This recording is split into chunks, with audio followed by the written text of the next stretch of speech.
তো আজকে আমাদের যেই আজকে বিজয় এসেছে 5ই আগস্ট এই ছাত্র জনতার অভ্যুত্থানে, সেই বিজয়টাকে আমরা এখন সেটাকে ধরে রাখতে পারছি নাকি সেটা এখন একটা প্রশ্ন থেকে যায়। কারণ আমাদের জুলাই বিপ্লবের সময় যেই ঐক্যটা ছিল, আমরা তখন কোনো দল মত নির্বিশেষে সবাই সেদিন রাজপথে ছিলাম।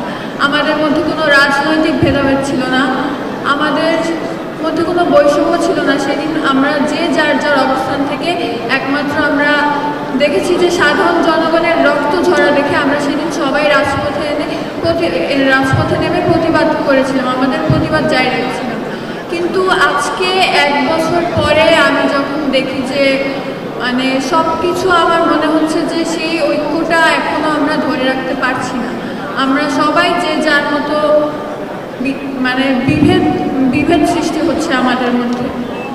তো এখন এই যেই জুলাই বিপ্লবটা আসলো, এটা সবার একটা নতুন আশা ছিল যে এই বিপ্লবের ফলে আমরা কোনো নতুন কিছু দেখতে পাবো।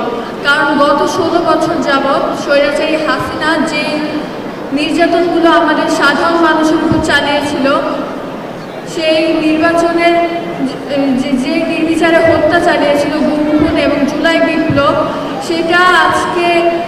সেটার ফসল হচ্ছে আজকের নতুন বাংলাদেশ। কিন্তু এখন আমরা চাই যে এই যত অত্যাচার অপকর্ম করেছে স্বৈরাচারী হাসিনা, সেগুলি সব কিছুর যেন বিচার আমরা দেখতে পাই। এবং আমাদের কথা যে বিচারটা খুব দ্রুত দেখতে চাই আমরা, এবং বিচারটা যেন দৃষ্টান্তমূলক হয় এবং ন্যায় বিচার যেন হয়। আর জুলাই বিপ্লবে আমরা দেখেছি যে স্বৈরাচারী হাসিনা পুলিশকে অর্ডার করেছিল যে ছোট ছোট বাচ্চাদের উপর নির্বিচারে গুলি চালানোর জন্য। কিন্তু যে এই গুলি চালানোর অর্ডারটা যে সে দিয়েছিল, আমি চাবো যে এরকম কোনো কিছুর আবার যেন আবির্ভাব না হতে পারে। কেউ যেন এরকম কিছু করার আগে সাধারণ জনগণের কাছে সে যেন 10 বার ভাবে, সে যেন মনে রাখে যে জুলাই বিপ্লবে ছাত্র জনতা অভ্যুত্থানটাকে যে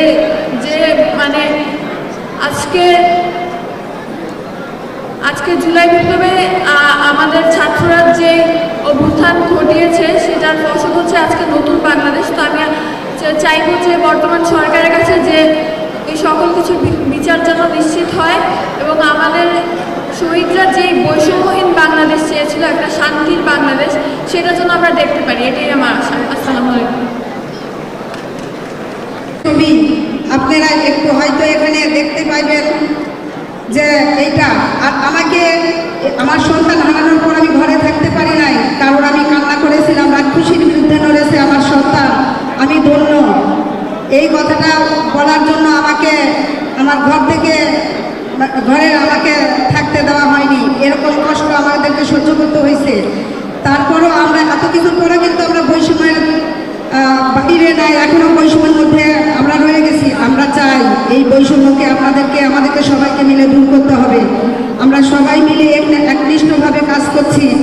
এই শহীদদের নিয়ে, এই আহতদের নিয়ে আমরা কোনো